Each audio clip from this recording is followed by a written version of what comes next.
Order. Welcome to this afternoon's session of the Energy Security and Net Zero Select Committee, the national policy statements, and continuing the work we started this morning. Welcome to our first panel, and if you could introduce yourselves starting on this side, please. Hi, good afternoon. I'm Julian Leslie. I'm Director of Strategic Energy Planning and the Chief Engineer for the National Energy System Operator, or NESO.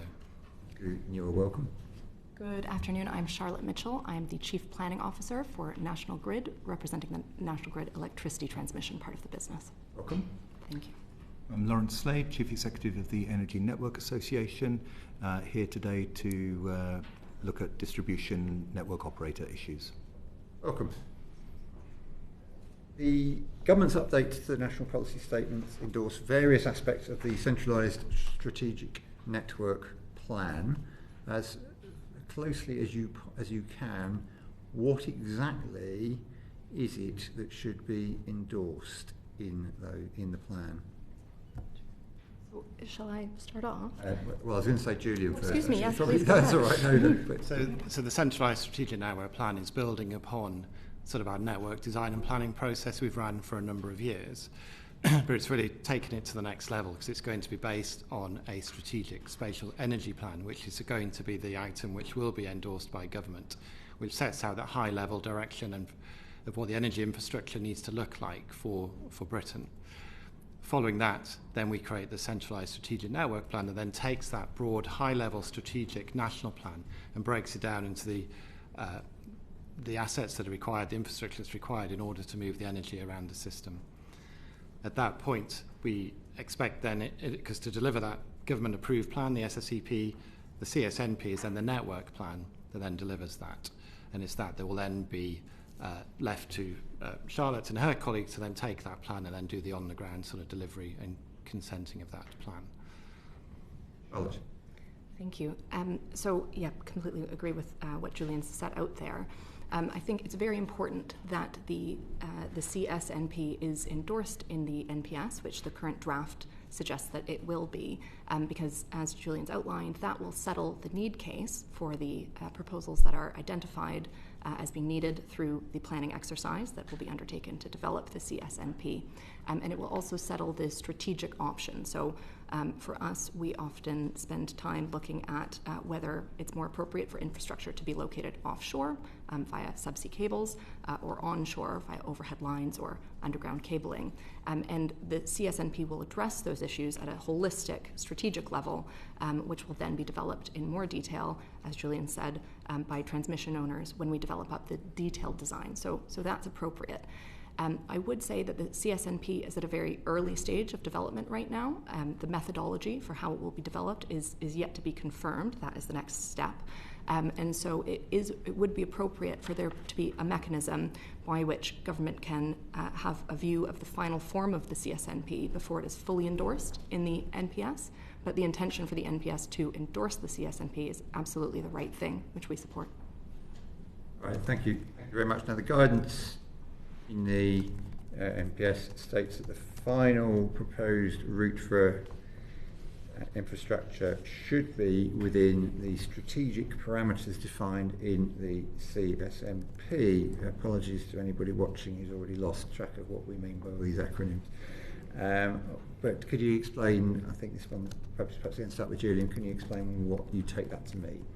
Yes, just take a moment, NESO being so new, I launched into the last question without sort of recognising who NESO is. So NESO is the National Energy System Operator. We were created in the Energy Act 2023, recognising the scale and the pace and unprecedented investment that's required in the energy networks, and the fact that the energy networks prior to this were sort of developed independently, whereas NESO is the opportunity to bring this whole system view to this. In terms of what the CSNP would look like, there's a lot of options. We set out the need in the Strategic Spatial Energy Plan. So the need of the system is detailed through that. Working then with our colleagues across the transmission owners, bringing forward options, the underground, the subsea, the overhead line, one particular route corridor versus another. And then we run through an assessment process which looks at the costs, the environmental impact, the community impact, and deliverability. And we run through a process which we will be, and we have consulted upon that process as to how we make those decisions. And then ultimately, before the decision is finally signed off, it will go through a strategic environmental assessment and habitat regulation assessment, so it goes out for that consultation.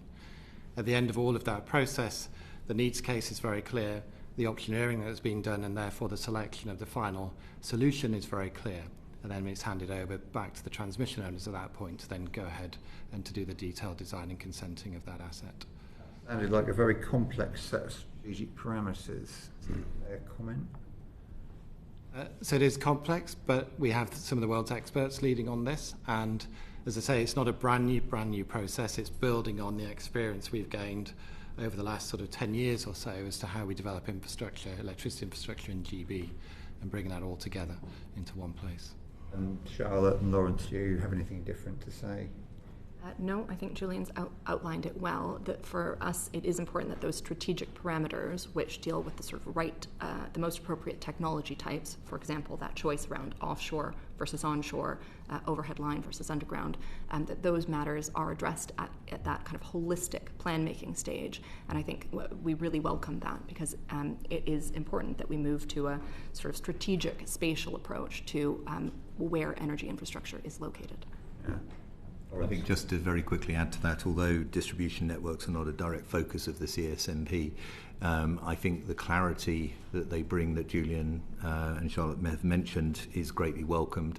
Given the scale of investment that needs to be raised across transmission and distribution, that clarity is very, very important in terms of providing investor confidence across the whole sector. This is going to be set at a high level, strategically, centrally. How will you ensure public confidence in decisions that are taken? In particular, how will you engage with communities that are going to be hosting the infrastructure? Yeah, so I think that we're unique in the fact that even the process by which we make the decisions is being consulted upon. So in December of last year, we set out a consultation on the Strategic Spatial Energy Plan. Normally we would get 3 or 4 organisations responding. We had over 150 organisations responding to that consultation, making over 900 individual points to sort of enhance and improve the methodology by which we will be carrying out the SSEP. And that methodology was approved by DESNES and government and the regulator just last week. So now we've got a very clear, consulted upon process by which we will use information, gather information, process that information, such that we can make the decisions. There is also, as we go through the process, we have lots of engagement groups with consumer representatives on there, environmental representatives as well as industry, and then really strong governance with government and Ofgem and industry as being part of that, and community representatives also, which means that by the time we get to producing the pathways by the end of this year, presenting that to government and Secretary of State, once a decision has been made as to which one or more of those pathways to take forward, we have then built in a 10-month engagement process and consultation process on the final SSEP. Then when we look to the CSNP, we're replicating that same process. So as Charlotte says, we're in the stage now. We've already consulted on the high-level principles of the CSNP. We're going to consult this summer on the more detailed as to the methodology that we will follow. And then there'll be opportunities to engage and to shape the outcome of the CSNP as we continue through the process. Yeah, I've experienced so-called engagement from developers in my constituency over the years, and very few people are even vaguely aware that anything is going on, and are generally pretty unsettled by what they find out when eventually they understand that something is happening. Do you agree it's important that we don't end up in that situation? And I mean, you mentioned 900 organisations. That's not very many people in the scheme of things. Is there something you can do to improve the level of engagement and build public confidence? So I think by the people that we engage with, so it's just over 150 respondents with 900 points of clarification or changes to be made. And obviously we are reaching very far. Even fewer then. No, but it's reaching far and wide, and it is using, obviously we couldn't engage with 60 million people in the nation, but we can engage with their representatives, so citizen advice, environmental groups, local community groups that are part and parcel of that process. So we're reaching as far and wide as we can. We host webinars for people to join into as well, and we publish all of our information in a very transparent and open way. You don't go directly to individuals? Well, no, this is a national plan on a national basis, and obviously we are not the ones picking specific projects in the SSEP. We're breaking the country into 15 to 20 zones, regions, and working out what is the right energy mix for the nation, taking into account in each of those zones the environmental, the community, and the geographical constraints that sit within it. Okay. But what about the role of planning decision makers? Should they still have discretion to consider alternative routes? We heard quite a lot about this morning in one of our sessions. And the reason for potentially advocating alternative routes is because of environmental and community concerns. Well, at the high level, the SSEP, the CSMP will do that high-level optioneering that sort of makes the big, bold choices offshore versus onshore, overground versus underground for the route length of the asset that's under discussion. But when it gets onto the ground and the detail, and that's when then it comes my way. And I think it is important that those strategic parameters that Julian was talking about, offshore versus onshore, are settled at that high level at the plan making stage in the CSNP. But that does leave a lot of room for maneuver within those broad parameters. That it's right that we take that on, and at that point, again, we engage communities in the detailed design of the proposals around routing and siting of the projects, so that there is a further opportunity for communities to influence those proposals, which is really important. We get a lot of value out of the engagement that we do with communities, with environmental stakeholders and other stakeholders at that detailed design stage. But I do think to get the benefit of the CSNP and the work that is done at that strategic planning level, which is underpinned, as Julian said, by strategic environmental assessment, by habitat regulation assessment, to get the benefit of that work, it's important that those the outcomes of the CSNP are endorsed and reinforced via planning policy, in this case through the NPS endorsement. Dick Murphy. Thank you, Chair, and thank you to our witnesses for coming today. The Strategic Spatial Energy Plan marks a shift away from the market-based energy system. Would you agree? yes. In that case, how is it not contradictory, given that the national policy statement maintain a commitment to a market-based energy system? How is that to be reconciled? Yeah, so what we've seen in the market to date, and I'm sure many of you heard about the challenge of connections and the fact we're now going through connection reform, and that was because the queue to connect was a 7 or 8 times oversubscription. So with that process in place, it's very hard for our colleagues and the transmission owners to determine, and at distribution level actually, to determine, well, which are the real projects that A, are needed on a national basis, and B, are commercially viable. So what we can do through the SSEP, and as we've seen through the Clean Power Action Plan, which is the government's plan, giving that clarity to the market, both from a network side of view, so they know what to build, where to build, and when to build it, but also sizing the market appropriately so that solar developers, battery developers, they know the scale and the size of the market that's available to them, that when it all comes together, leads to a secure, reliable, efficient and low carbon system. Because if we'd left it to its own, we'd have 70 gigawatts of batteries on the system that is unbalanced, and we don't need 70 gigawatts of batteries, which is what is in the queue for 2030. We need 23 to 25,000 megawatts of batteries. So it's really putting the bounds around that to really give that clarity to the investors and to industry. And as we build this strategic spatial energy plan, that long-term view, looking out to 2050, then the options, then working backwards of what is the decisions you need to make today in order to get to where you're heading, allows investors to think about homegrown supply chain, to think about the skills and development and the economic growth within Britain. On the first panel that we had today, there was a bit of disagreement, I think, on the panel between our witnesses about how detailed the strategic spatial energy plans will be. How detailed and specific will they actually be on a kind of place by place? So we're still working through the fine details of it, but it's going to be these 15 to 20 regional zones across Britain.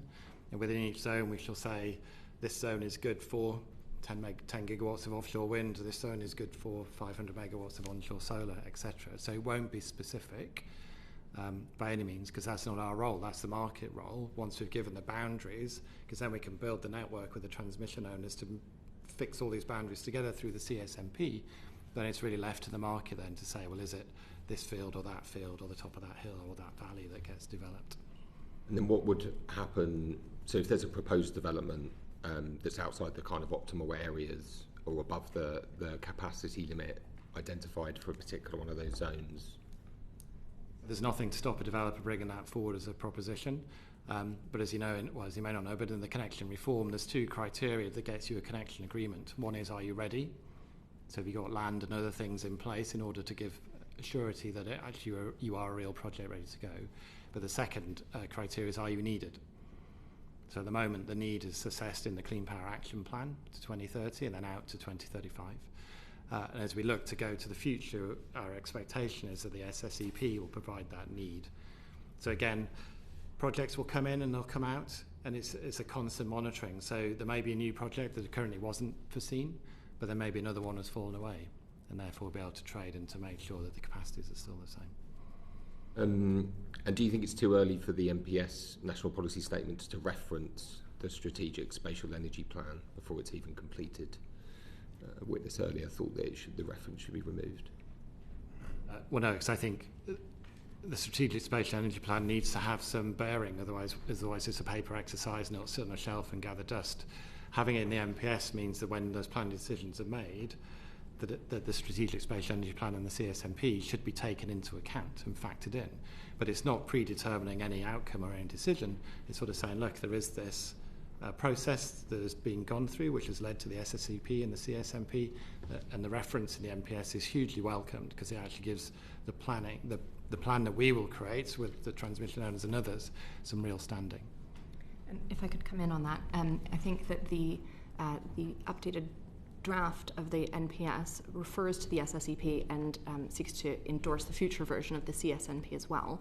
And I would suggest that, again, given that these plans don't yet exist, as you rightly point out, that it would be appropriate for there to be a mechanism to see the final form of the plan before they are fully endorsed within the NPS. And I believe the Planning and Infrastructure Bill is bringing forward a measure that will allow sort of more agile updates to the NPSs. So that might be the most appropriate mechanism by which you could see the final version of the SSEP and the CSNP before updating the NPS to give weight to those documents. You want to add on this? Not on this one, no. 115, right? Yeah. So for network upgrades, so moving the conversation on a bit, what do you think will be the combined effect of the presumption of consent for critical national priority projects and the endorsement of the centralised strategic network plan? What's going to be the effect of that presumption of consent? I can come to any of you. Yeah, so I'll start, I think. So, as you may remember, Nick Windsor, the Transmission Commissioner, was commissioned to look at how to accelerate the deployment of infrastructure in Britain. Currently, it takes 12 to 14 years to build a new overhead line or a new infrastructure of this scale. And the challenge was to get that down to 7 to 8 years. Part of that outcome was to create these strategic energy plans and to give that certainty. So the transparency we spoke of earlier around the optioneering, the big sort of strategic decisions to be made, bringing all that up front, making sure that it's clear and transparent and consulted upon, really then takes out that sort of 4 or 5 years at the front end of the planning process, which currently Charlotte and her colleagues have to go through, and it just really speeds up the deployment of the infrastructure. And on the question of the sort of combination of the CSNP and the critical national priority status, the critical national priority status, the CNP status that you were speaking about, was introduced in the last update of the NPSs, and it's very helpful for our transmission projects which receive critical national priority status, and as you rightly point out, that provides a sort of presumption of consent for those projects. So I think in practice what will happen is that the CSNP will benefit from endorsement in the NPS, and that will, as we've talked about, settle the need case and the right sort of broad strategic location for the infrastructure. And then that infrastructure will receive critical national priority status, and so it is a very strong starting point for those projects. But that's not to say that those projects would then not have to, of course, adhere to all of the other policies in the NPS, of which there are many around, for example, environmental protections. I mean, they would also, of course, have to be subject to engagement with stakeholders and communities. And so those matters would absolutely still need to be considered, and it is right for those things to be considered on a scheme-by-scheme basis through the detailed design process. I'll agree with all of the positive comments around this whole process. I think it all makes perfect sense, as Nick Windsor's report said, in terms of speeding things up. The point I would make that would cover both distribution and transmission, though, is that we can carry out all of these reforms, bringing all of these aspects, but actually, unless we also look at the issues around land rights, wayleaves, granting access, etc., for either new or existing infrastructure, then a lot of the delays that we're already dealing with are still going to remain. And if you like, an example of how this compares to other utility services, so the process for obtaining planning and consenting in water and telecoms is a maximum of 6 months. Whereas across electricity, it's around typically up to 3 years. So there's a significant differential that electricity networks have to look at, and this is before you even get into the planning regime. And that can also, causes delay, but can also cause quite significant cost issues as well. Are you saying that you don't think the streamlining has gone I don't think it's gone far enough in that respect, yes. Julian, Charlotte, would you agree with that? I think certainly around land rights, it's important to look again because the planning system operates to some degree separately from land acquisition and land rights. So absolutely support Lawrence's points around needing to look again at land rights and land acquisition. And then we heard from the RSPB, and they've obviously given us written evidence, and they've said that the CNP policy could lead developers to override environmental concerns and result in the environmental impacts of developments not receiving enough scrutiny. How do you respond to? So reducing impacts on wildlife and habitats is really central to the way in which we develop our projects, and the NPS is very clear about assessment principles, for example, that you need to take into account when developing a project, what you should assess, and it suggests potential mitigations that can help to reduce those impacts. So on our projects, we always look to avoid environmental impacts where we can, and where we can't avoid them, to minimize them, and then mitigate them. And I think the wording in the NPS does go far enough at the moment to ensure that the right environmental protections are in place.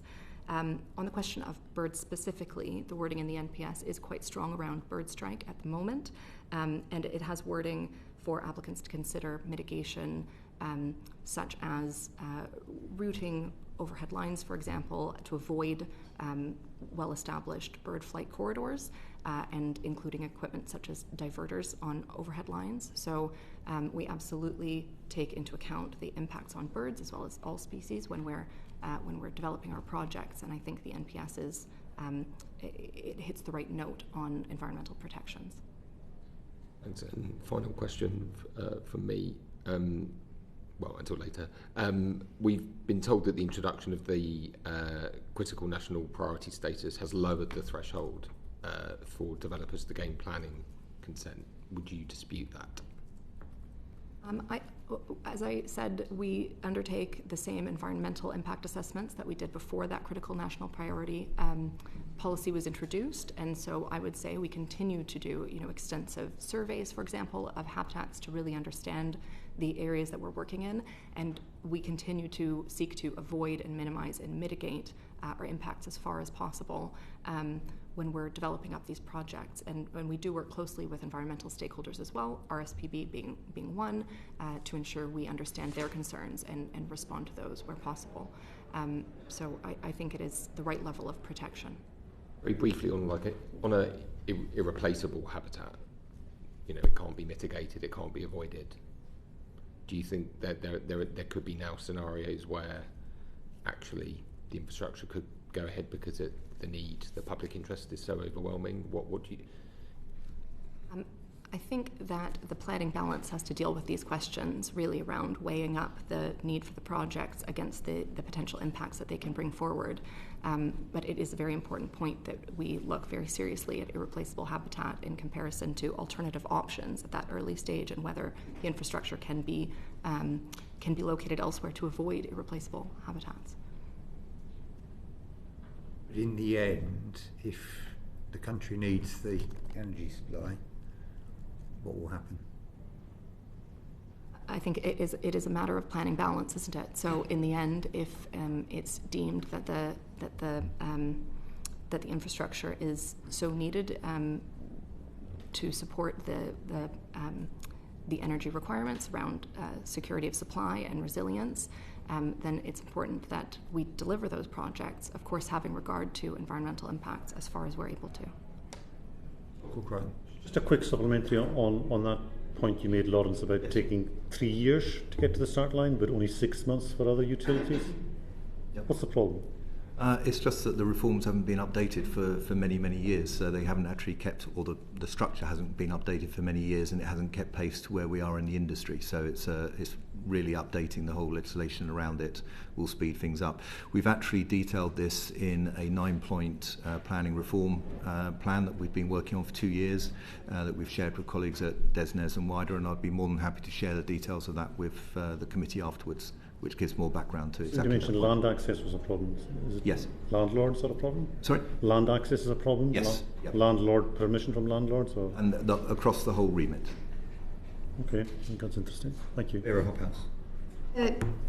Never mind the environmental impacts. Of course, what people often also just get very worried about is just the visual impact of the landscape transformation. And some time ago, I mean, there must be more than that, but there are academics who are actually working around landscape transformation and how you can visually mitigate some impact. Do you sort of talk to these guys? I mean, I have some contacts that I'm happy to pass on, but I mean, it's important that that all of that is taken into consideration, because the landscape transformation will be quite significant, and I think the visual transformation also needs to be mitigated against. Do you consult with anybody about that? Yes, so I should say, when I say environmental impacts, I am considering landscape and visual impact to be part of that wider environmental impact picture. So it is absolutely something that we think a lot about and we consider. One aspect of that is dealt with through the Holford and Horlock rules, which set out guidance around routing and siting infrastructure so that you can minimize and avoid those effects that you're talking about where you can. The Holford and Horlock rules are recognized in the existing NPS, and we're very pleased to see that reference rolled forward into this update to the NPS, because those are very important rules. But in terms of engagement, I'd absolutely welcome your contacts if you have some that you'd like to pass along, so that we can consider how we best develop our projects, because you're right that it's something that we talk to communities a lot about, and we hear concerns around visual impact. So we certainly look to find that right balance in terms of developing the detailed designs for our projects, considering visual impact as well. We're going to come back to a few more questions about this topic actually shortly, but before we do that, Claire Young. Sure. Julian, you seemed to suggest earlier that it wasn't possible for you to communicate with the whole of the public. But in producing the electricity transmission design principles, how will you ensure that there's close engagement with the communities who will actually host these transmission projects, so that the rules don't just appear technocratic and distanced from them? The electricity design principles is something that we're working on as we speak, again coming out of the Transmission Commissioner's action, so we were instructed to do this. And we think there's huge value in creating those guidelines and the principles by which then the network owners can then sort of proceed. We're just going through those fine detail now. We're going to consult extensively again over the summer on that, so people will have the opportunity to engage and to understand, well, what are the decisions and how do you make the trade-off between underground versus underground? We're on a very factual and evidence-based approach. We published just over a year ago an independent report from DNV, which talked about the different technologies and the pros and the cons from a cost, a maintenance, and environmental impact, and a whole range of facets. The Institute of Engineering and Technology published 3 weeks ago, an updated report, again on the similar lines, with updated costs and the knowledge that we have today on those new technologies. So what we're trying to do with ETDP is bring all that stuff together and just help communities, stakeholders, the transmission owners to understand that in those that the starting principle would be underground versus overhead line in this condition. Obviously then the detail though, that's when Charlotte and her colleagues will come in to say, actually, well, that was the guiding principle, but when you're on the ground in that community, in that environment, then obviously there's changes to be made around all of that. So the ETDP isn't determining the final outcome. It's given that transparency, that clarity on the guidance that is required to help the projects proceed. How will the EDP interact with existing guidance on overhead lines? Doesn't that need to be explained in the national policy statements as well? So the ETDP, it is important because it sets out those principles as guiding principles. Obviously, the final planning decision is going to be made by the planning people locally or nationally, depending on the scale of the project. Mm-hmm. And what the ETDP is doing in conjunction with the Centralised Strategic Network Plan and the SSEP, it's just another facet that helps to bring the transparency and clarity about why decisions are made and how those decisions are made. If I could briefly come in on that. The ETDP, as I understand it, will deal largely with engineering and technology choice type questions. And then there's another set of guidelines, which I spoke about a moment ago, called the Holford and Horlock rules, which are also referred to in the NPS. And I think it's very helpful that the NPS has distinguished between the two. The updated drafting recognizes the ETDP as separate to Holford and Horlock, which tend to deal with routing and siting of infrastructure. So there's a distinction there that's helpful. So you don't expect there to be any conflict between the two? No, I don't expect there to be conflict, and I think it's right that the NPS, the drafting that we've seen, looks to recognise the ETDP and also reinstate the reference to the Holford and Horlock rules.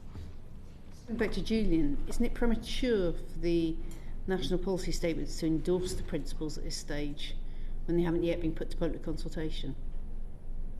I think it's said in the direction of travel, isn't it? I think that the governance and the process that we will go through to get the ETDP approved is going to be extensive, and therefore by the time they are approved, then that process would have been gone through. I mean, it's whether, as Charlotte said earlier, whether there is an opportunity to sort of take a pause once we actually know what the detail is and having followed the consultation, but it's right that the ETDP is referenced in the NPS. And if I may, the drafting in the NPS, the current draft, suggests that developers should have regard to the ETDP. And of course, as you rightly point out, before there are ETDP, we couldn't have regard to them, could we? So there needs to be some staging of this, I suppose, or some process to ensure that the ETDP are in their final form before developers are expected to have regard to them. And if I come to Lawrence now, the draft updates say that the principles won't apply to projects that have already been through the strategic front-end design phase. And wouldn't it be a better approach, transitional approach to the problem, to all projects as much as is possible? I think that probably plays to the difference between distribution and transmission projects, and those that are deemed to be of strategic national importance, which is not the majority of distribution projects. So I think one of our concerns is in a sort of a band between distribution and transmission, particularly affecting 132 kV lines, which can sometimes be on wooden poles as well as on steel poles, that actually it would be much better if, for example, those lines were captured totally under the Section 37 of the Electricity Act as opposed to under these as well. So they should be taken out, which will give more freedom and speed to actually act in terms of delivering those networks where we know that there are going to be a much greater demand at distribution for that level of line. What's on that, Charlotte? Yes, I'm happy to come in. I think it is important that we think about the transitional arrangements for introducing ETDP. And as Julian's spoken about, these design principles, it's right that developers should have regard to them. They will be a starting point for designs, and the principles need to be that starting point that then we can take a detailed view, given the context of a particular project, as to how they are applied under the particular circumstances there. I think the intention for the ETDP is that they will accelerate projects, and so the transitional arrangements should be developed with that in mind, that the intention is not to take well-developed projects and restart the design process, but rather to pick up new projects coming online and ensure that they are developed in a consistent way. William, did you have anything to add? No, I agree with all those previous statements. Thank you. Thank you. Apologies for my lateness. I'm interested in this idea of the ETDPs.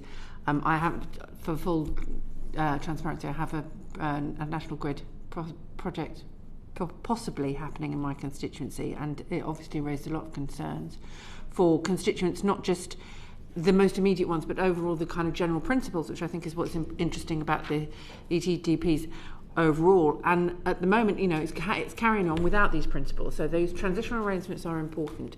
They don't happen to be about overhead pylons as much as, for my concern, as the cables and the impact on nature as well as the visual amenity. So how much will these ETDPs factor in those concerns and ensure that when we are transforming our electricity grid, we are doing it in the way that is actually not only the most efficient and effective way possible for the people who are investing in it, but also for the people who will end up with that stuff in their communities? So I might start, but Julian, I imagine you might want to comment on this as well. So NESO are holding the pen on the electricity transmission design principles, and we've been speaking about the intention to consult on those, because as you rightly point out, I think that's a very important part of this process, that if we are going to develop a set of design principles that create the sort of starting point for the right type of infrastructure under particular circumstances, then I think it's right that we involve communities and stakeholders in that discussion. And so that is yet to come. We don't yet know what the final form of the design principles will be. So some of those questions need to be worked through as the design principles are developed. But I think there is a significant opportunity here for the design principles to create further clarity for communities about what they should expect when they are communities that will be hosting the infrastructure you're talking about. Clarity is interesting and useful. I mean, I think we'll probably agree that the current planning system is not working for anyone. We know that we've already got damage from the previous projects that damage to our nature on the previous project that National Grid has done. So clearly what has worked, has been happening in the past, has not worked. How would you see the electricity transmission design principles improve things for communities and overall for the protection of our nature when we are introducing these infrastructure projects? I mean, I do think that given that we're at the early stage of developing the design principles, that it is hard to comment on the specifics of the content of those design principles at this stage. But the intention to consult on them is really the opportunity to hear those voices from communities, from stakeholders about finding the right starting point for engineering and technology choices in particular landscapes and particular environments under particular circumstances. So I think it's a conversation that we need to have through the development of the design principles, and that it's very important that we get the right inputs to find the starting point that's most appropriate. We need the principles to be better than what's happened in the past. And we don't have design principles at the moment that are recognized in the national policy statement. So I do think that is where the opportunity lies, is that these principles will have a new status that the NPS currently doesn't provide. And Julian, is this likely to slow down the ability of NESO's overall plan to hit that 2030 target? Well, a lot of the projects we need for 2030 are already underway and therefore wouldn't be impacted by the ETDPs. One I'm talking about is supposed to finish in December 2030 as part of the 2030 target. Knowing what British project management's like, what are the chances of that happening? So we've given clarity, we have a clear plan, and obviously that whoever's taken that project forward at whatever stage, they're progressing that as quickly as possible to meet those timescales. But the ETDPs are there to set those guidelines and those principles as a starting point, which hopefully will lift the lid on why decisions are made and that transparency. But obviously when it's on the ground in that local community, inevitably there will be things that means that it is a starting point, but it's somewhere to start from, then adjust to reflect the local communities and the environment in which the infrastructure is going to be in. Will those design principles slow it down, bearing in mind it's supposed to be part of that 2030 target? The whole point is to create the transparency and openness around this, to accelerate the delivery. This was part of an outcome of the Nick Windsor Transmission Commission's report. It was to halve the time it takes to build national infrastructure. Thanks, Chair. Thank you all for coming in. Just to pick up on what Vera was saying about the visual intrusion, the landscape intrusion, just a massive transformation. Then there'll be tons of pylons. people don't mind pylons as long as they can't see them. And if they live in a national park or in the Broads or in the national landscape, the guidance is that we underground the cables. Does that accurately reflect the kind of constraints that you face, Charlotte, when you're designing the electricity network infrastructure? So the policy position, as you've rightly outlined, is that there's a starting presumption for overhead lines, for pylons, and that reverses in national landscapes. And it's been very helpful for us at National Grid that a starting presumption does exist. It's important that there's clarity for us as a developer, but also for communities about the starting point for the form of that the infrastructure should take when a transmission reinforcement is required. We do always consider all options. So at a very early stage, we start looking at the strategic options available, and that's the sort of conversation about should this infrastructure go offshore or should it go on land, and if it's determined that it's more appropriate for it to be located on land, then we do consider overhead lines and undergrounding at all points. But of course, the policy that you've outlined is very helpful in providing clarity and consistency about the way in which we should develop our infrastructure. So we're really supportive of the fact that the updated draft NPS rolls that forward, more because it's very important to have consistency in developing these projects. And as you're aware, we have a portfolio of projects, some of which are more advanced and some are at very early stages. But of course, we need the policies that are in place when we're developing up those proposals, which right now is that presumption in favor of overhead lines with the inverse in national landscapes. We need that policy position to be the same one when we are putting our applications forward for consideration, for consent, as it is when we're developing up those proposals. So that's why we support the rolling forward of that policy. I get that consistency is good, but, and Lawrence, maybe for you as well, would you like a more nuanced approach where you could have kind of, it seems quite a blunt instrument now, national park, underground, anywhere else, overground? So, I mean, I would say it's the starting presumption, and as I mentioned, we do look at alternatives, and there may be particular contexts in which it's appropriate to deviate from that starting presumption, and of course, where we do, we would need strong justification for doing so. But we certainly don't rule things out on the basis of that starting presumption, which is just that, a starting point from which we should develop our designs. I think the only thing I'd add to that is obviously it's a slightly different situation at distribution level, with the visual impact of wood poles being somewhat lower depending on the size and scale of the voltage you're talking about, but the general principles that Charlotte's just run through there we would concur with. It's not just people we have to think about the birds and the bats and other animals. And would you want clearer guidance? You talked about mitigations that are already taken for wildlife and for birds. Would you welcome clearer guidance on how to avoid environmental damage to the bird population? I think the guidance at the moment is very strong and very clear, so I think it is right that it's maintained in this updated version of the NPS. I'm pleased to see it rolled forward. The planning and infrastructure bill that's going through, there are reforms there to the statutory consultation requirements. Would it be easier? Would it make it easier for you to make adjustments to design under these proposals? So yes, I think it might.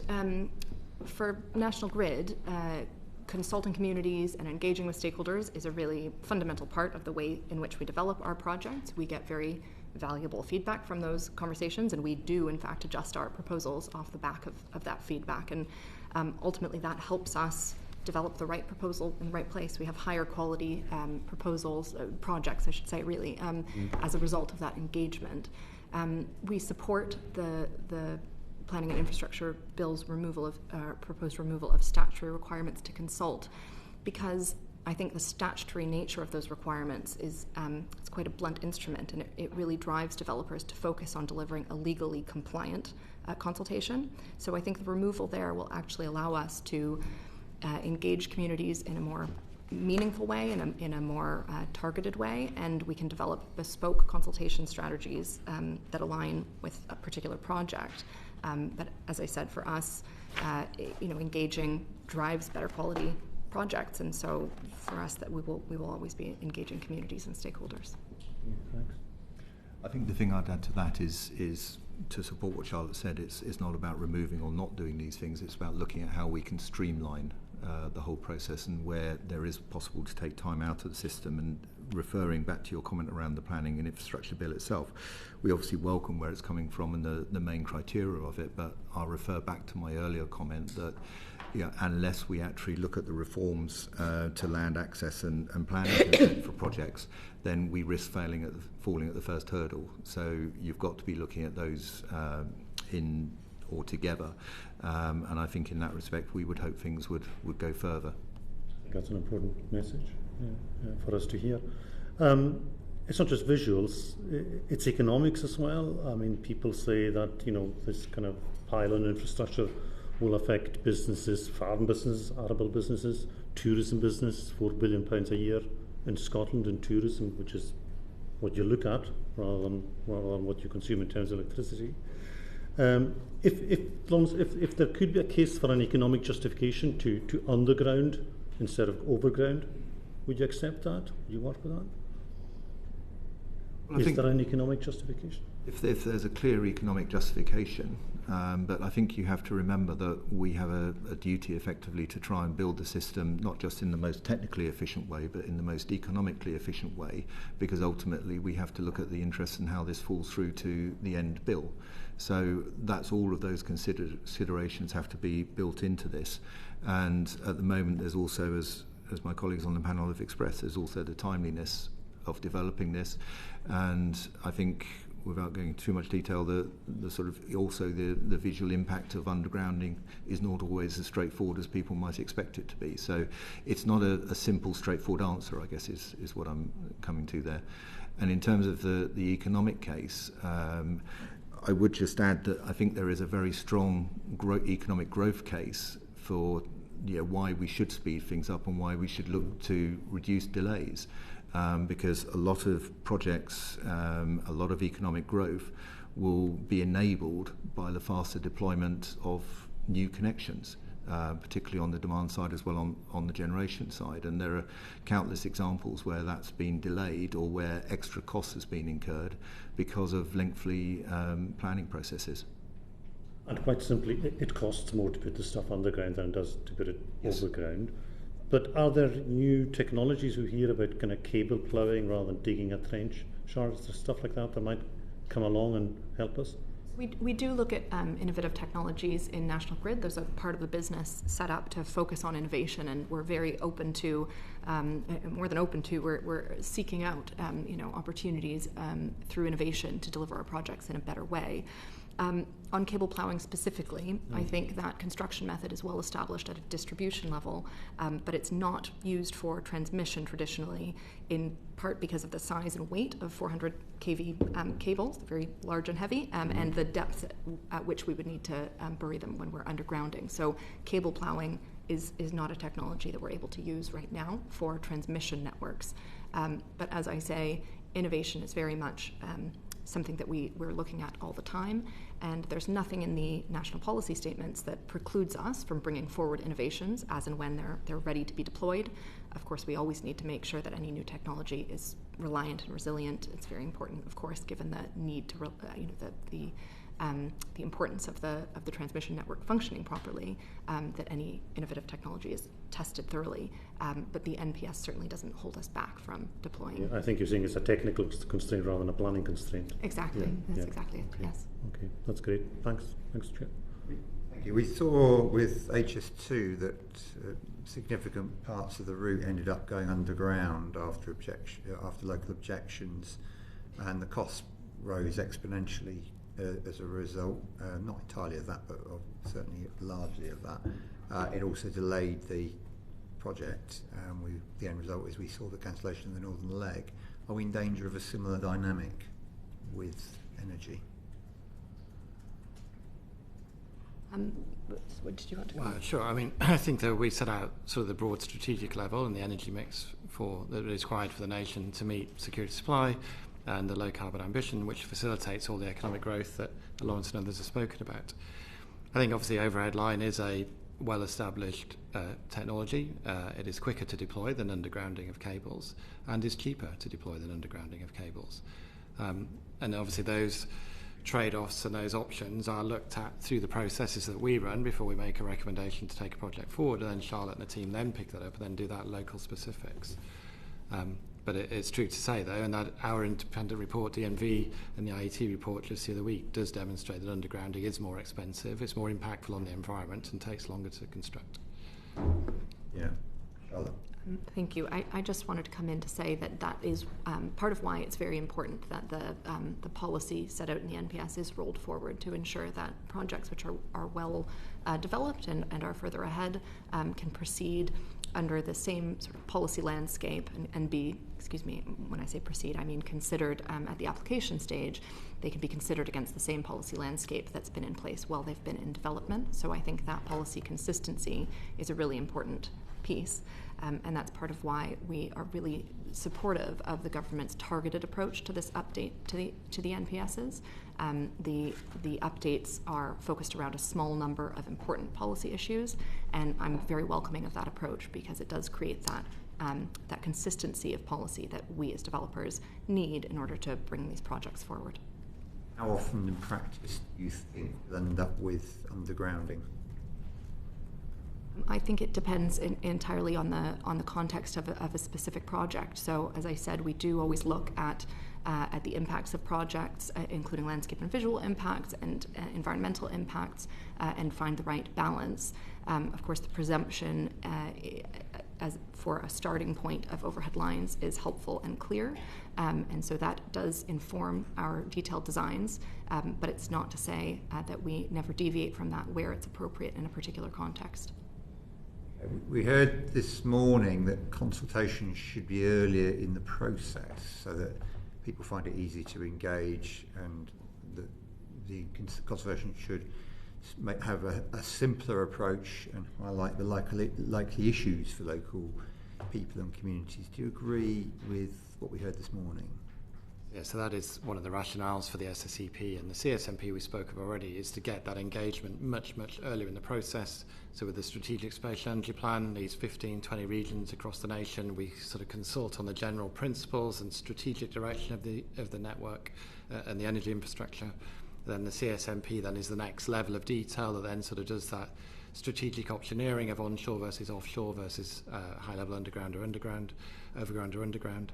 And again, there's opportunities all of the way for people to engage with this process, the consultations we run through the SEA and the HRA processes at each step of the way, so that when actually Charlotte and the team are on the ground trying to consent this thing, there's already been 3 or 4 opportunities for people to engage with the processes in which we run, the methodology in which we are applying in order to make the decisions, and then to be consulted on the decisions themselves. Yeah.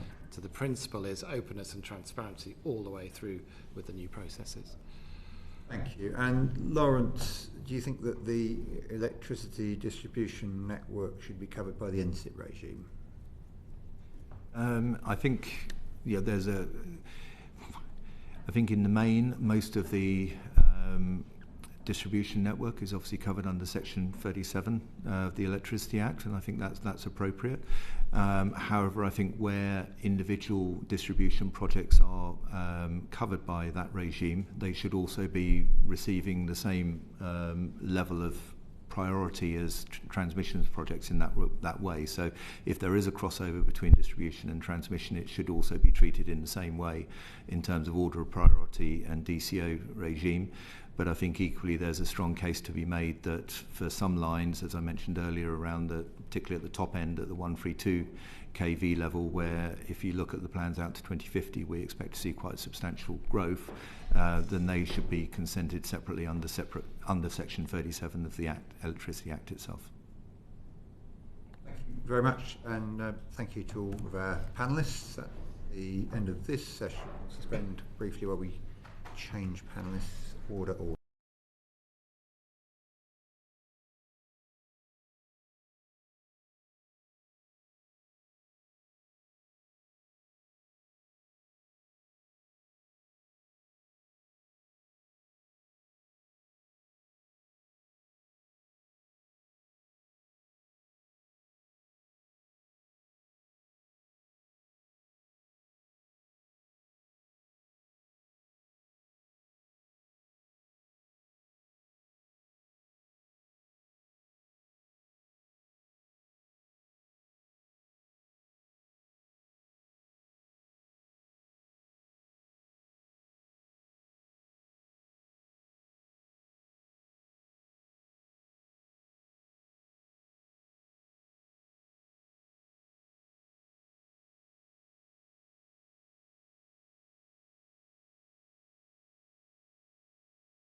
And welcome back to the Energy Security and Net Zero Select Committee hearing on the National Policy Statements. And I will go to Vera Hobhouse to ask. Oh no, I'm not going to do that first. I'm going to ask you to introduce us first. I'll start on this side. Would you like to introduce yourselves? Certainly. I'm Eleri Wilce. I'm head of Offshore Consents for UK and Ireland for RWE, which is a power generator, one of the largest power generators in the UK. Hi, good afternoon. I'm Chandni Ruparelia. I'm Chief Operating Officer at Island Green Power, a solar and battery storage developer. I'm Charles Wood, Deputy Director of Policy at Energy UK. We represent generators, retailers, and an increasingly diverse range of organisations in between. Thank you. You are all very welcome. We look forward to hearing from you. And now I will go to Vera Hobhouse. Thank you, and welcome. Thank you for coming in front of our panel. We have heard from industry that the endorsement of the Strategic Spatial Energy Plan in the national policy statements could dilute market-led developments for energy infrastructure. Do you agree that this relationship needs to be clearer? Maybe we start with Energy UK. Of course. Absolutely. There is a need for a greater level of clarity. The strategic energy plans, both the national and the regional approach, are the most comprehensive approach to date when it comes to planning out our system, and are very welcome in terms of a step change in how we deliver clean power. We welcome the fact that it is included in the NPS. At the moment, it is one of many factors that will affect the final decision within that approach, and that is welcome.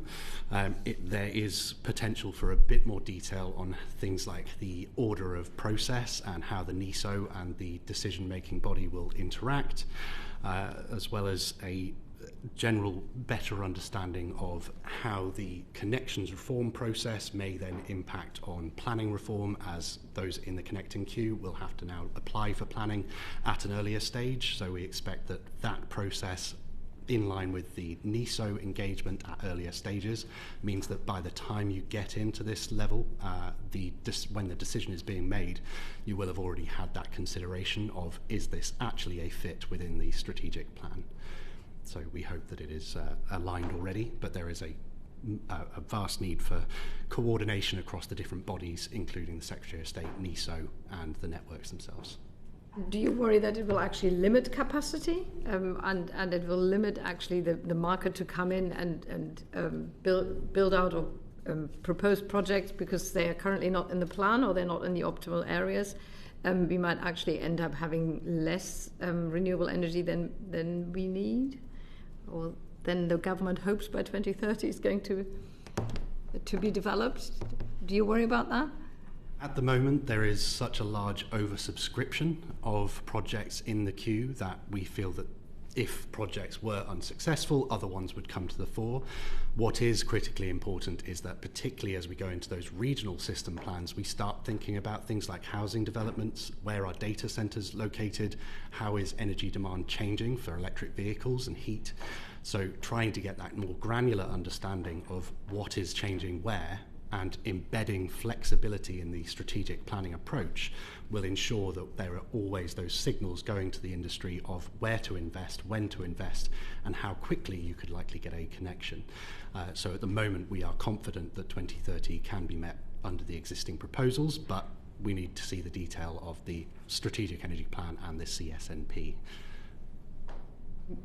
Anybody else wants to add to that? I suppose, look, as a solar developer, we do think it might sort of constrict market-led initiatives. As developers, we've got to meet our 2030 to 25 target, get investment in already. We've been planning for the next 10 years.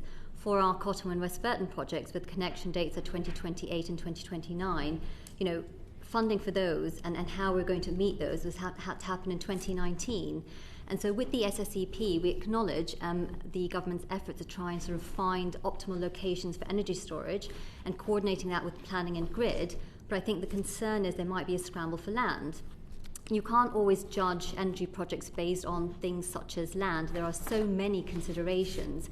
Cornwall, for example, is one of the areas of highest irradiation in the UK, but you cannot have all of solar energy projects in Cornwall. So I think, with the SSEP, so long as it's an enabling document and it's helping to guide solar developers, it is very encouraged and welcome.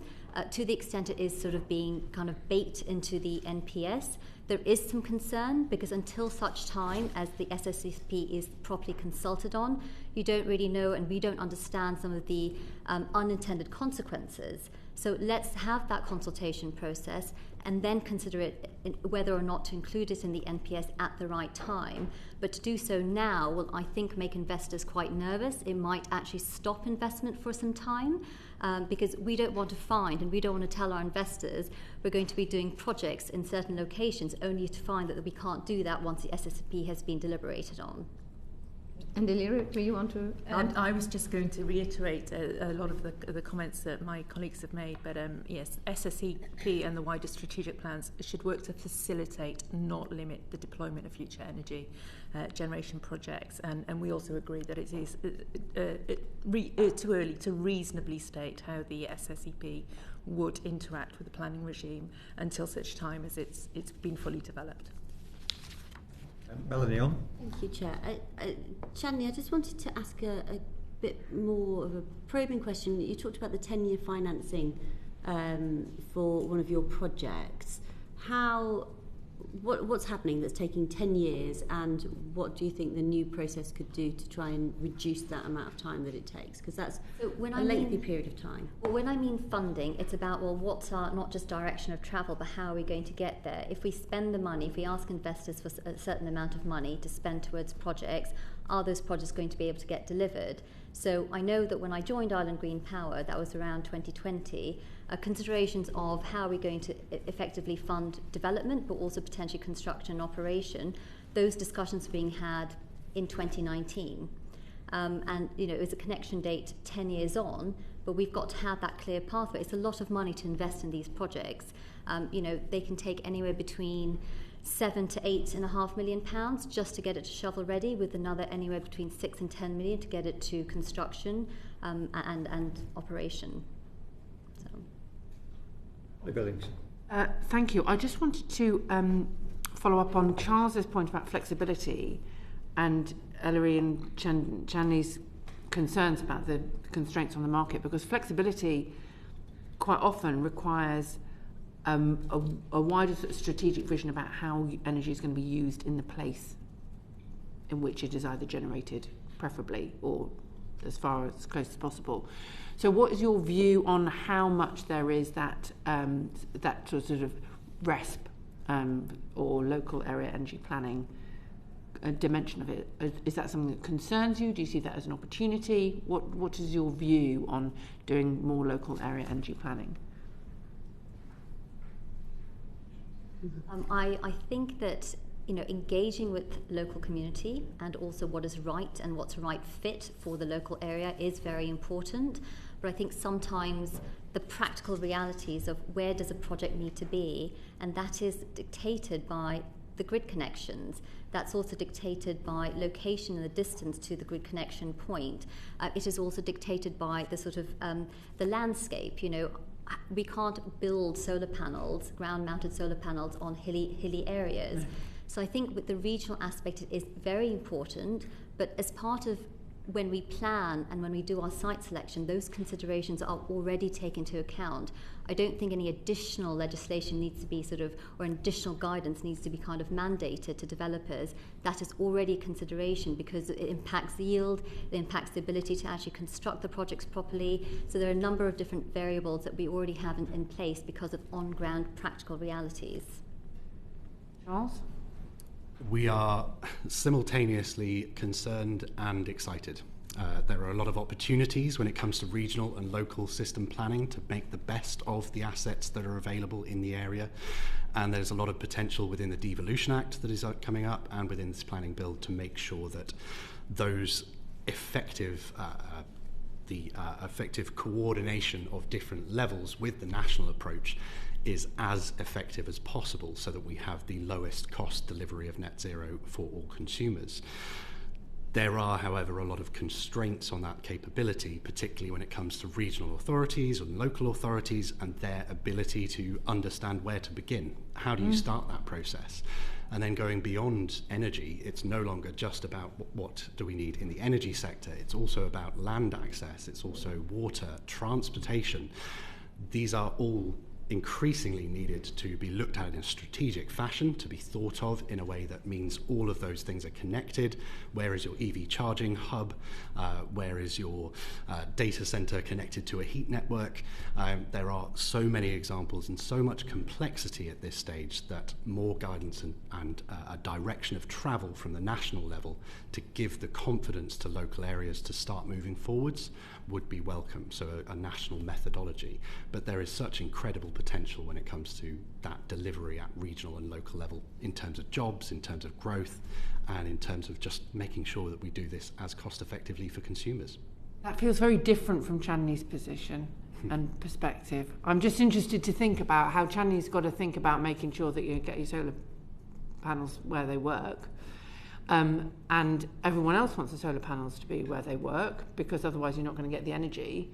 And how you deal with your literal geographical constraints and the urban need to use that electricity and that power as close as possible to where it's being generated if we can, or how you develop your flexibility, because you've got battery storage as well as the limited capability at the moment because of people's know-how about this. When you think about guidance, both of you, what level of guidance would be satisfactory? Because you're worried about it being too directional, and I think Charles is worried about it not factoring in all the dimensions that might be required in order to be able to understand the use of economic and community needs when it comes to energy.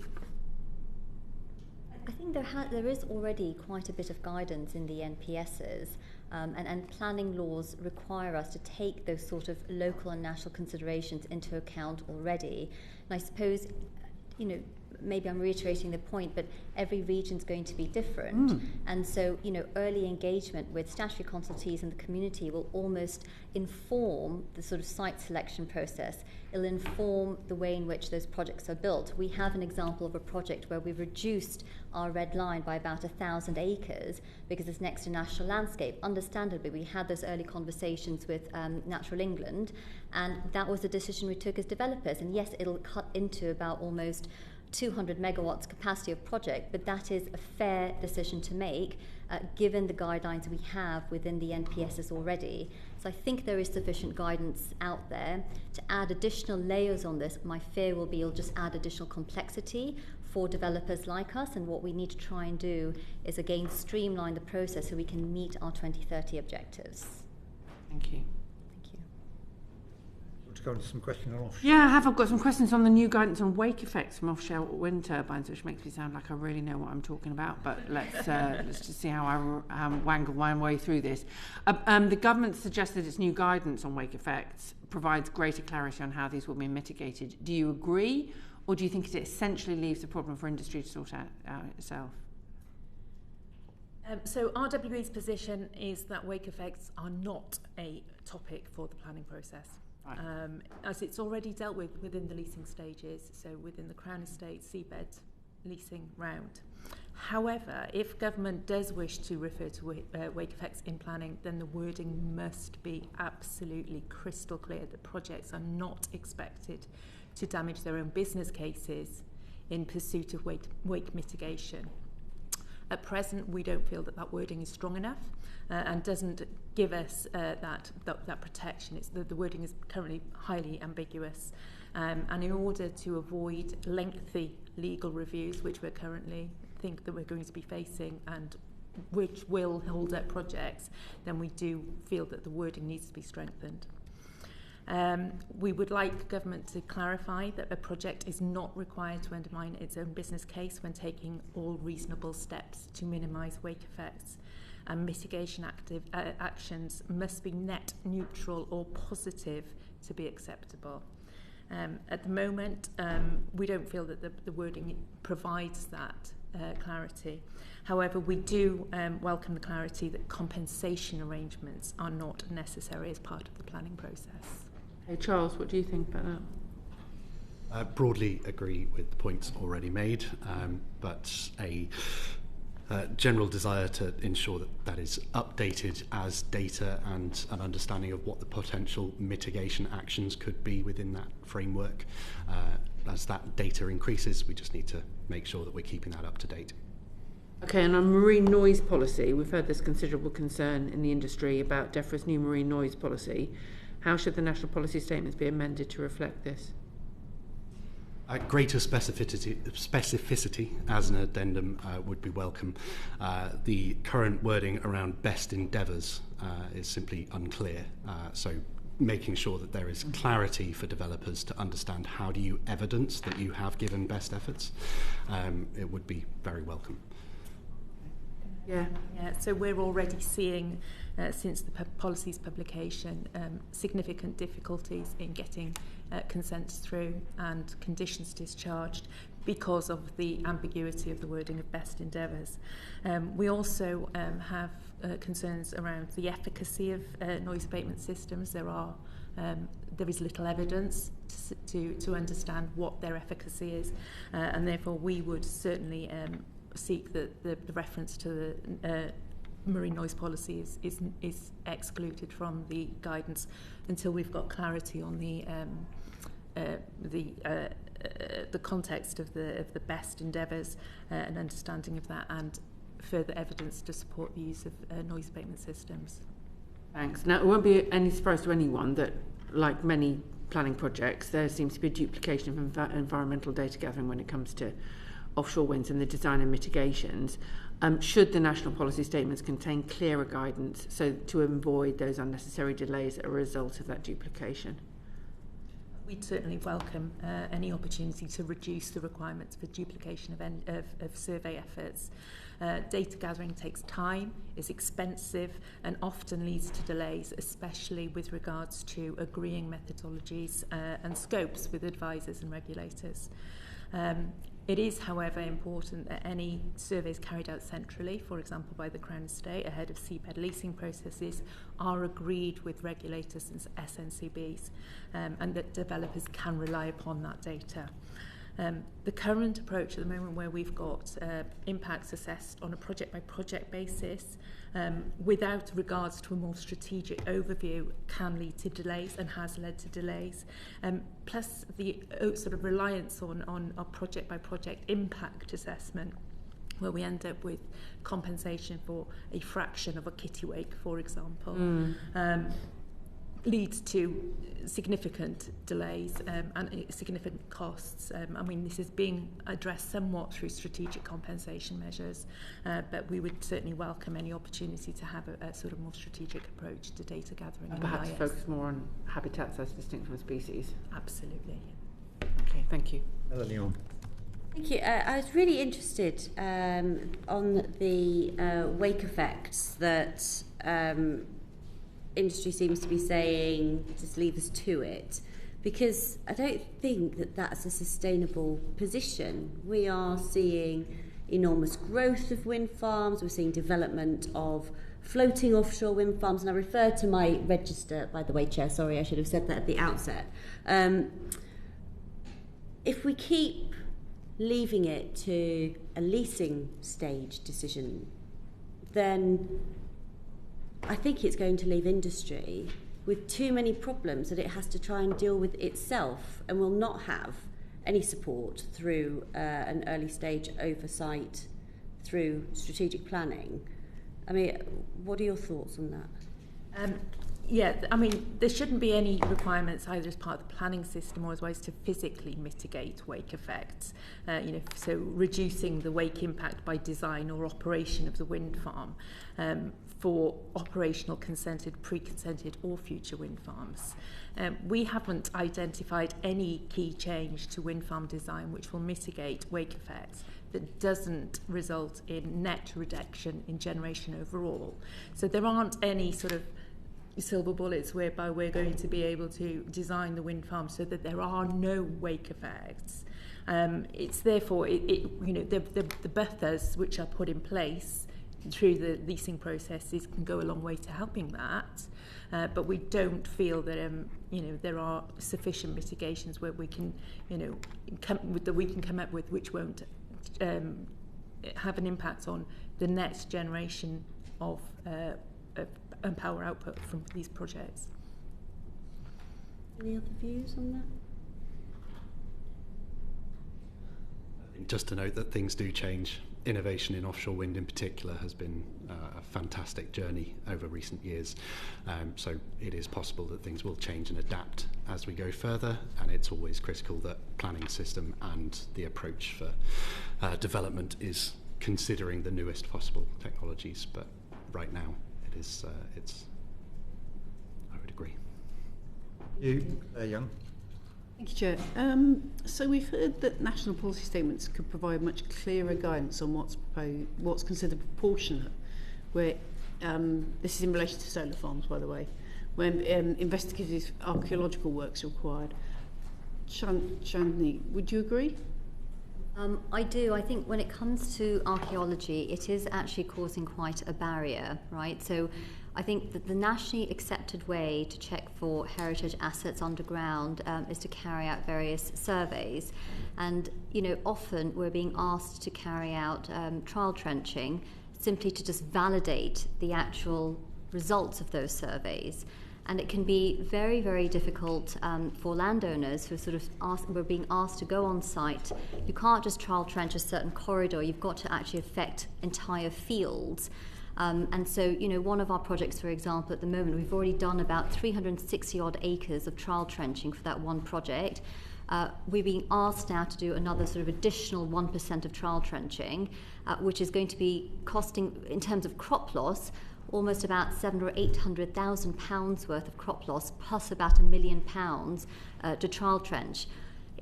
It is not proportionate at the moment. We think that trial trenching should be undertaken when the results of surveys are ambiguous or not clear. But to have a sort of almost firstly inconsistent approach between counties or even within counties about how much trial trenching to carry out is really unhelpful. And we think that already the results of surveys we carry out, the geophys surveys, are sufficient in order to understand what sort of heritage assets there are underground. So to me, I think that rather than having trial trenching as a standard, it would be by exception where the results are not clear. It's also been suggested that both the national policy statements and the agricultural land classification could usefully be updated to protect agricultural production whilst recognising the patchwork nature of land grading. Do you agree with that? Yes.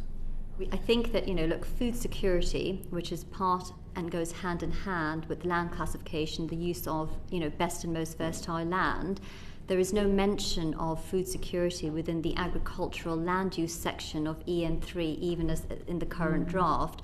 And I think it's important to make that front and centre. It's such a topical issue. Yeah. It comes up in every single consultation, every single examination phase, but yet the examining authority and planning inspectors actually have no basis and no guidance to make decisions around this very topic.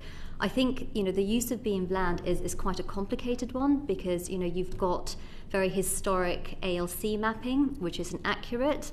We've already heard that, it doesn't take into account current land use, the impacts of soil degradation over years of farming, of climate change impact as well. The NPS also does actually encourage to say, where there is evidence of sort of soil quality, that can be submitted. But more often than not, developers are actually just undertaking site surveys because they are too scared of being caught out for not having undertaken sufficient testing of the land classification. So I think having some clarity in the NPS around that is going to be helpful for developers. I think it'll be helpful also when we come to the examining stage and when members of the community are sort of discussing this point, that the examining authority has some basis in which to sort of make a decision. Eleri and Charles, do either of you have comments on either of those points? If not, I'll move on to the next question. How do you respond to an explicit requirement for renewable developers to reinstate any negatively affected farmland to good agricultural conditions? Shall I start with Charles on that one? So while that would be helpful for mitigating agricultural concerns, it should be done in direct comparison with other similar uses of the land. solar inherently leaves the potential for a return to agricultural productivity in a much faster route than, say, housing or an additional farmyard may. So it needs to be proportional when you're coming to that. So making sure that it is clear how that is being approached. It's also really important that the farmers have the ability to decide and they're able to be given the information and decide for themselves, would this have a negative impact on my land, and therefore does that have an impact on the decision to invest and to essentially open up a new revenue stream for the farm itself? Ultimately, if you're thinking about national food security, that's not just about the individual farmer and their business and what's best for their own business, but it's about protecting farmland, the best farmland, in order to continue food production. Well, the best farmland is also the farmland that farmers will want to use for producing food. And I think it's important to note that at present, the solar coverage in terms of land use in the UK is 0.07%, and in a net zero system it would be 0.5%, so half of a percentage point, which is equivalent to what we use for golf courses currently and is less than we use for airports at the moment. So you have to put it into that context, but certainly ensuring that farmers have the ability to choose and ensuring that they're getting adequate revenue for the food that they are producing and that is valued will have a big impact on those decisions. Okay. Eleri, did you have anything on that note? And Chandni? No. Well, you're talking about reinstatement of land, is that right, at the end of the solar farm? Yes, so if you had an explicit requirement for renewable developers to reinstate.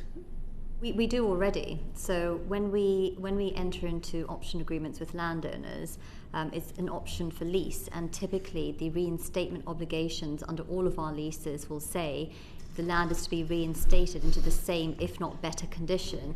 I think the reality is it'll always be in a better condition, because in 40 years' time, when you've got to reinstate, you're not just going to leave, earth. You're going to sort of plant grass seed mix there as well. So actually the land will always be reinstated when it comes to, a solar and battery storage project. So you're essentially saying that the explicit requirement is redundant because that in practice, for business reasons or whatever, is what already happens? Happy to accept the explicit requirement, but I think planning conditions also require land to be reinstated. So I don't see the need, and I think it's something that solar and battery storage developers already do. Do you think there could be more emphasis on combining renewables with other uses? Could the national policy statements be more explicit in encouraging that? I think the current draft of EN3 already does do that. I think it's just down to project economics, location and viability of whether you can add additional technologies to those projects. I think we all want to try and maximise the use of land where possible, but it's not always possible. And particularly with the type of grid connection available, once you have the grid connection, it is difficult to change that technology. So, there's a sort of chicken and egg situation. Of course, we want to maximise land, but the reality is, at the moment, there are some limitations of exactly what one can do. Eleri, did you have anything on that? Yeah, I think you just need to consider it on a case-by-case basis. I don't think that it's necessarily something that we can build So not in. something that national policy statements need to make more explicit. Charles? No, we don't think the NPS is the appropriate vehicle for that change, but certainly within wider policy, a better consideration of land rights and access and usage would be welcome.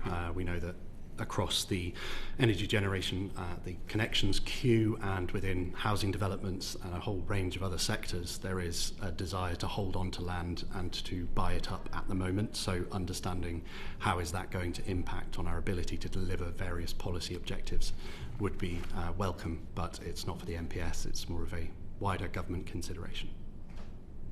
Thank you. So you think that we could see an extension of multifunctional use with the right approach, right policy approach? There would have to be a broader consideration of the approach, but there is potential, certainly. This seems sort of quite, you seem to be holding back a bit. I mean, can you say more about how that might work? It's difficult to say at the moment without being a little controversial about which sectors are, holding on to land. I think there is controversial. But I think the there housing is, developers causing you trouble. I wouldn't be so specific as to say housing developers, but I wouldn't also not say housing developers. So I think there is just a broader consideration within the rapid increase in terms of build out of energy infrastructure, of housing, of new hospitals, of airports and ports that are changing their operation. We have to consider co-location of land, looking at the ability to put generation right next to something that is also using it, thinking about within the AI Energy Council, how are those data centres going to be located near to or on the same site as generation capability or flexible technologies like energy storage has to be considered. And further, as we go further down towards that pathway to 2050, thinking about things like water access is going to be even more important. So we have to have that consideration, but it can't be within planning policy. It has to be a broader conversation that the ministers and departments have to really bump heads together and start having a proper conversation about. That's I don't think it was controversial, but it was very helpful. Thank you. And you were talking about farmers prioritising the use of the best grade of agricultural land to farm. Can you demonstrate that so far solar and battery storage facilities are going, or indeed onshore wind are going on sites of lower grade of agricultural land? I don't have those numbers to hand, but certainly happy to follow up in writing and possibly chat. Do either of you have? Can either of you say that with confidence? I mean, I think that we've got to look at the proportion of land being used by let's say solar as an example, versus the proportion of croppable land being used for growing crops to put into furnaces. And actually the latter is higher than if you were for solar farms. So I think sometimes looking at B&V land alone as a metric there is a bit of a misconception around that, because how do you assess the B&V land if data sets are old? Look at the crops being grown, what are they actually being used for? Look at, for example, potato crops. If you have one rotation potato crop, you can't use that land for about 6 to 7 years again to prevent cyst disease. So again, that land is out of use for growing potatoes. So it's still B&V land, but it can't be used. One of our landowners, for example, they have grade 2 land, but they were telling us that they were struggling to actually grow crops to grade 2 standards. And so it is difficult to just purely talk about B&V land, i.e. whether to avoid it, whether to try and justify, or whether to try and minimise the use of B&V land, because there are so many sort of, again, practical considerations to take when we talk about B&V. Yeah. Eleri, anything else? No. And then Chandni, just back to what you were saying about consultation. How far? Give us a sense of how you consult with local communities to get them on side when you're looking at a new project. So at the moment, we try and go into communities at a fairly early stage, and we sort of consult with statutory consultees first, who have an understanding of what the lay of the land is. And in terms of consultations, right now, we are aligning with all of the statutory requirements to consult.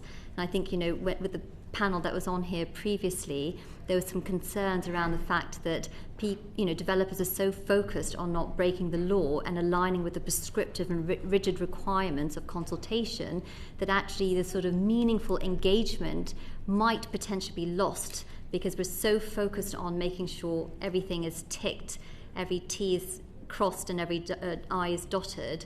But actually, early engagement is key for any project. We as developers, we want our projects to be celebrated in communities. So what change in the law would you like to see to enable you to consult better? Well, I actually think that the changes to the Planning Infrastructure Bill are quite helpful because, on the one hand, certain members of the public are going to think that it's removing consultation, but it's not. It's replacing, prescriptive consultation with guidance about more meaningful and proportionate engagement. And I think that is the key. Just by way of example, one of our projects is quite an isolated site. And our project manager emailed saying, here are the dates of the consultation. We don't think many people are going to turn up because it's just in an area there's not many people, but yet we are spending the time, the money, the energy going through that entire process because we have to, whereas this is a classic example of where proportionate engagement would be beneficial, and we're not saying remove engagement, or I think public consultation is incredibly important to not just get the buy-in and the trust of the community, but actually inform our project design. And so definitely it's a key, and I think the steps being taken under the Planning Infrastructure Bill are quite helpful. That's helpful before I come to Ollie. Eleri, anything? Yeah, I completely agree. The formal consultation aspects that have been prescribed within the Planning Act have become quite a tick box exercise. As responsible developers, we will always engage with the community. We're going to be neighbours with the community. We engage at pre-application, we very early stages. We need to have that input from the community in order to form our plans. We would welcome guidance, but we would wish to be able to undertake the consultation, certainly with the community and engagement with the community, in the way which best suits the community, as opposed to trying to shoehorn consultation into a prescribed process. Thank you. Polly Billington. What does a successful engagement process look like, and what are successful engagement outcomes for you as developers? I think it's very difficult to always get community to be on side of solar projects. They're either going to enjoy it or not. But what I find very helpful is like going into communities, into town halls, and explaining our project design, explaining our site selection to them as well. One particular non-stat consultation that I went to, we were showing members of the community a permissive path that we were going to be introducing. And they said, oh gosh, it takes us about 40 minutes to walk to the nearest bus stop. And they looked at our permissive path and said, if you just extended this by a few more, let's say 10 or 20 metres, it'll cut short our time by about 15 minutes or 20 minutes walk. So things like that are a very positive outcome in my view. We're engaging with what is practical for community members and what's going to actually be beneficial for them. We've got to recognise we're not going to be able to change the views of people who just don't like solar. I'm not suggesting that you can change the views of people who don't like solar. What kind of changes might a successful engagement process with the community result in that might benefit the community? Your example of the footpath is well and good. I'm thinking about, real involvement of the community in designing actually what is going to be part of their energy system. I think many members of the community won't really understand some of the nuances around designing a solar project. And so for me, the best way to engage is by having those conversations once early stage proposals have been considered, because the red line boundary, the environmental considerations, the sort of ecological considerations all need to be factored in before we can engage with the community more meaningfully. But I do agree that the more that they get involved in the overall kind of design, the more helpful it is, because as Eleri mentioned, we are going to be sort of within that community for over 40 years, and we want to get as much engagement as possible. Eleri? Yeah, I think it's very much getting the community involved. As we say, there may be aspects which cannot be designed in consideration of the community, but those aspects where we can work with the community, things like considerate construction activities, timings of construction activities, appropriate screening to minimise visual impact, setting out our commitments and working within the community in order to understand what their concerns are and address those concerns as far as possible. We can't mitigate everything, but we can listen, we can demonstrate that we are including them, and where there are opportunities for them to influence design, then making sure that we include those within the process, but also setting out what it is that is not up for consideration, or what can't be changed. Can I just press on further slightly on this point?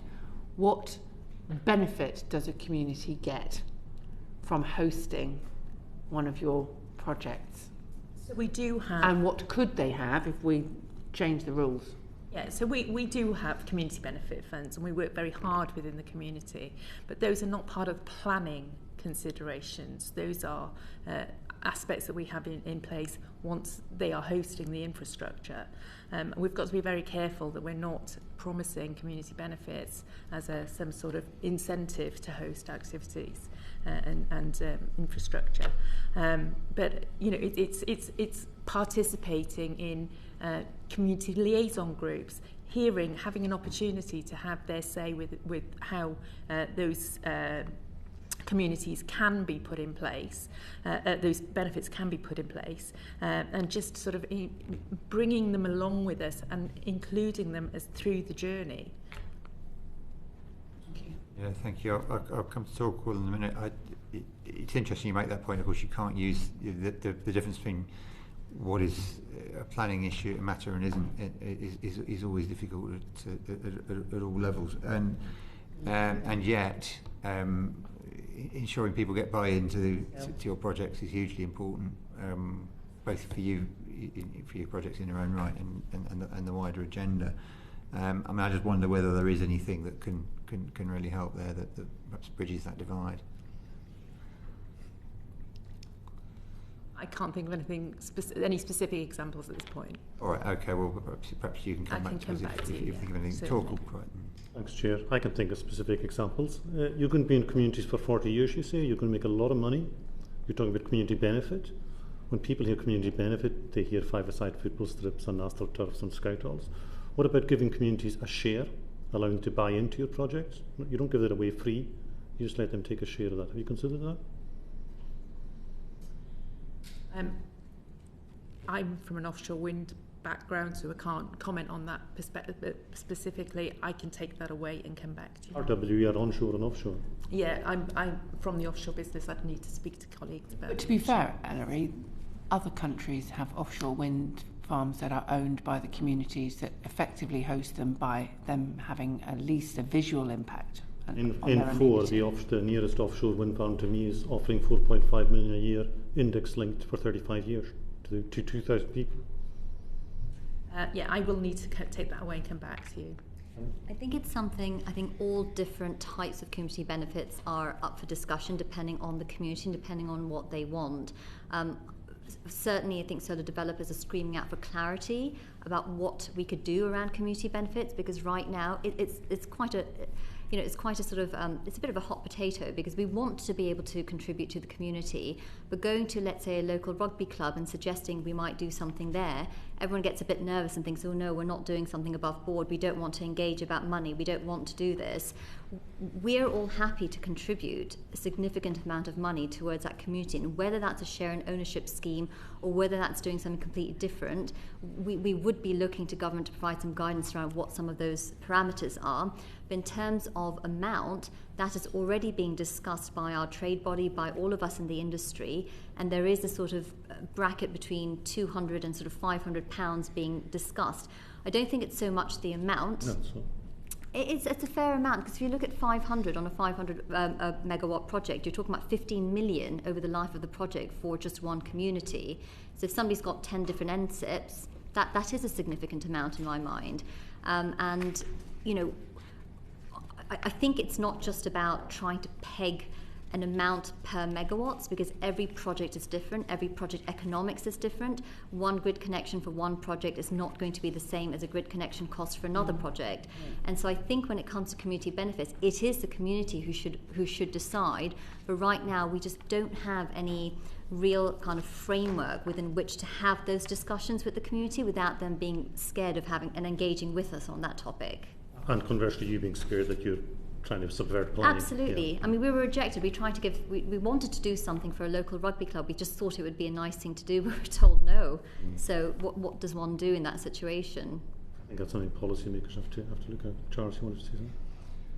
I think within the context of community benefits, there is such a wide range of potential community benefits, so making sure that the NPS guidance is giving those options, looking at the potential. It's not just about financial reward, it's about looking at all the options. And in the broader context, it's important to note that the net zero economy is expected to be have a value of 1 trillion by 2030. That's 725,000 jobs by 2030. So ensuring that when we're thinking about community benefits, we're thinking about how do you bring business to the local area in terms of supply chains, how do you bring skills into the local area and retraining, and how do you think about the impact on growth and on energy bills for that local area as well in that context. Can I ask a slightly different question to take advantage of your experience earlier and Chandni's as well? Chandni, you talked about how difficult it is to get these things to the start line, millions of pounds in construction as well. We've just recently seen 2 offshore rigs, one Hornsea and one in Connemara, stall. What's happening in offshore with offshore wind farms that's making them stall like that? There are a number of factors which are influencing the challenges that we're facing as an industry. Supply chain costs are significant. We are in a situation where we have significant increased costs and pressures from various aspects. Obviously, we are looking at routes to market, and we've had concerns about some of the budgets available for the bidding rounds. But there are all sorts of other aspects which are just increasing the costs and demands on offshore wind developers, not least requirements for compensation, for mitigations, and all of this in comparison with looking at the cost to the consumer as well, and making sure that we're not getting to a point where the cost of the energy is also increasing the cost to consumer. We'll bring it back on the agenda now and ask about the planning and infrastructure bill that you mentioned, that you were happy with it. But the government's put amendments down that would abolish statutory consultation, pre-application consultation. How does that improve community engagement and consultation? I think it's removing some of the blockers when it comes to consultation, because rather than trying to go through the mechanics of making sure the consultation done is a very prescriptive way, actually there is guidance as well. So I think the government, as part of the planning infrastructure bill, are removing that mandatory pre-application consultation, but not saying we're going to get rid of consultation altogether. And I think having a little bit more kind of flexibility around the type of consultation allows solar developers to dictate what is quite right, again, for that community, for that type of project, and it's more about proportionate engagement rather than engagement for the sake of ticking a box. So from my perspective, having a little bit of flexibility actually does go a long way. And I think what's important to also point out that there's plenty of opportunity for communities to actually have their voices heard during the examination phase as well, and as conditions as part of the DCO, of which there are many. And often those conditions require us to get the approval of the local planning authorities, which again, they are heavily influenced by what the communities have to say about it. So I think there is sufficient and ample opportunities for communities to actually put in their objections, put in their concerns, and actually raise their objections in person should they wish to during the examination phase of a project. Charles, that's really not how it's seen. Communities see this as a green light for developers to do the least possible. I think that's an unfortunate interpretation. I think the removal of statutory approaches, I entirely agree that it allows for that more tailored approach, and I think it's really important that we get across to the public that in order to be successful in an application, the pre-application process and that engagement process and the level of robustness and effectiveness and a positive process for engagement will be a critical factor in how successful your bid is. So it is still absolutely fundamental to whether or not that process will go ahead, but it is the removal of the box ticking exercise and enabling for a more varied and specific approach. Any final word to you? Completely agree. I said, we would welcome guidance, but we would wish that guidance wouldn't be so prescriptive as just to replace the requirements within the legislation. I think we also need to recognise the need for alignment alongside wider issues such as resourcing of consenting bodies and the local planning authorities, and removing that aspect of formal consultation needs to be considered within the requirement for engagement, continued engagement with those bodies. At the moment we're still finding considerable difficulties even with a statutory consultation requirement with getting engagement and meaningful engagement with some bodies, even when they have cost recovery in place. So I think it's important that we it's not just community consultation that we consider as part of this reform, but also the requirement to make sure that the statutory bodies and prescribed bodies are still involved in the process and are still encouraged and are able and sufficiently resourced to meaningfully engage at that early stage. Otherwise, we're just pushing that problem into the examination period. Yeah. One last question, which picks up on what Polly was saying. I mean, people feel consulted, but they don't feel listened to. That's a problem. How do we overcome that? That's a bit of a shame that they feel that they're not listened to, because actually with every single project, the number of consultations we have across a number of different areas to make sure we get as much feedback from the community, and those we need to respond to every single objection that's put in. And so we don't just ignore that. When we see there are sort of similar kind of points being raised, that is looked at from a design perspective, that is looked at an overall project perspective. It isn't ignored. And I think the concept that developers just go ahead and do these projects without listening to the community is a misconception. I don't believe as developers that the majority of us do take that position. And I think that we've got in-house frameworks for what types of issues keep coming up in our projects. How can we preempt those sorts of issues so they don't come up again for the next one? And I think that is happening. Eleri, you're nodding vigorously. Yeah, I completely agree. Our recent Rampion 2 project, which was recently consented, went through 5 statutory consultation phases, and the requirement to reconsult was on the basis of design changes which came about directly as a result of the consultation with landowners and the local communities. So the evolution of the onshore cable route came about directly as a result of consultation that was undertaken. Thank you. Murphy. Thanks very much. Can I just briefly take you back to onshore wind? Obviously, its reintroduction into the NTIP process was very welcome, certainly from my point of view. I just wondered whether you thought there could be any improvements in the guidance that would help avoid the same local opposition that ended up with it being banned in the first place. I'm not sure that there's anything specifically that we would say would need updating within the guidance, and we do welcome the introduction of or reintroduction of onshore wind into the national policy statements. What I would say is that actually for the threshold for within the national policy statements is at 100 megawatts, and realistically for onshore wind in England, we're unlikely for projects to reach that 100 megawatt threshold. So therefore, they're not going to necessarily be part or sort of subject to the national policy statements in the same way. And therefore, we would urge that the national policy planning framework is also updated to reflect this. You think it should be much lower threshold? Do you, do you have a number in mind? We put a request for 50 megas. We think 50 megawatts is more realistic. Charles, have you got any thoughts on the possible changes to guidance and also the threshold?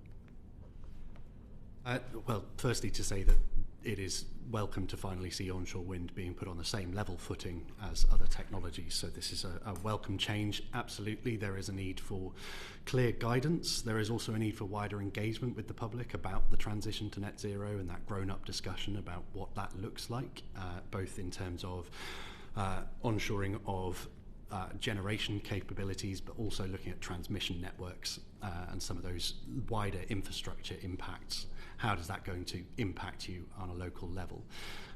That will help us to really get ahead of that potential, but the numbers are increasing in terms of the amount of popularity of having a local solar farm or a local wind farm compared to those who are actually express concerns about it, which is an increasingly lower scale, which is fantastic to see, but it needs to continue. We need to continue having that grown-up conversation about the transition. And in terms of the 100 megawatt threshold, I think there's simply a wider consideration of what does that mean, what does that look like. As the technology has developed, you are getting less wind turbines on those farms in order to meet that target, but they might be taller, they might be larger, they might sound different or operate differently, so you have to consider that in the approach. But 100 megawatts is a nice, ambitious target to go for, but it may not be realistic until the wind turbines are of a scale to deliver that in a smaller patch of land. I just asked that guidance, thanks both for your answers, that guidance question slightly differently. Is there anything that we will be doing now or should be doing now that's different from the approach that was taken when the ban was first imposed that would bring more communities along with us? Or is it just a case of kind of actually... We already consult, I would say that, as we've previously alluded to for other technologies, the same principle applies. It's getting engagement with the communities at an early stage and making sure that we're involving them in the decision-making process. I think it's also important to think about community energy projects and the way that communities are starting to look for opportunities rather than see them as a potential negative. So how do we get communities involved at that earlier stage? How do we give communities a better understanding of what the options are if they want to invest in wind or solar, and just making sure that there is that route for communities to act first and go first, and once that starts to happen, you have that positive connotation and the spreading word of mouth of, oh yes, we have a wind farm nearby and it's actually fantastic. And just very quickly, so the guidance says that the most significant impacts are only going to happen within the kind of close vicinity of the site. Is that true? People going to still... it's a genuine question, kind of, or is it that people that might kind of be impacted from it from a distance because they can see it? That shouldn't and be classified as a significant impact. So, landscape and visual impacts are assessed in accordance with the regulations. As they're set out. And there is topic-specific guidance prepared by statutory nature conservation bodies. So there's a tried and tested way of assessing visual impacts. All onshore wind, if I'm honest, all onshore wind farms will include significant effects on landscape in some form or another. The question is whether or not significance equals an acceptance, and that's not necessarily the case. It is the case, if everything that was significant was unacceptable, then nothing would get built, right? But it is the decision maker's role to weigh up the benefits and the impacts, both positive and negative, and the arguments for and against. But to be honest, it's very much it's very subjective. Beauty's in the eye of the beholder. So I don't think that we can prescribe what's acceptable in terms of visual impact, but there are ways and means in which we can mitigate some of that, or consider particularly sensitive views. Thank you very much. If the 100 megawatts threshold is challenging, are we going to struggle to see any new onshore wind? No, not necessarily. It's just that they will be consented under the Town and Country Planning Act as opposed to the national. We know how strong your position is. Yeah. That regime. So smaller projects will still come forwards. It is specific to the NSIP regime, so there will be wider, smaller projects that continue through local planning arrangements. We don't see it as having that impact of reducing onshore wind. The changes that are set out at the moment would look to increase the amount of onshore wind. It seems very much like that is the direction of travel, and that should be the outcome that we see. So we don't see that that would be have a negative impact on the likelihood of investment in onshore wind. And Larry, I'll come back to what you were saying about the reasons why we've seen a bit of a stalling of offshore wind. Is one of the reasons due to the fragmentation of the political consensus around the decarbonisation agenda and the effect that might have on investors? I couldn't comment on that. I don't have a view on that, but I can ask and come back to you. That'd be helpful, thank you. Great. Well, that brings us to the end of the session. Can I thank three panellists again for your evidence this afternoon, and encourage you to write in with the various things you've said that you will do. Order.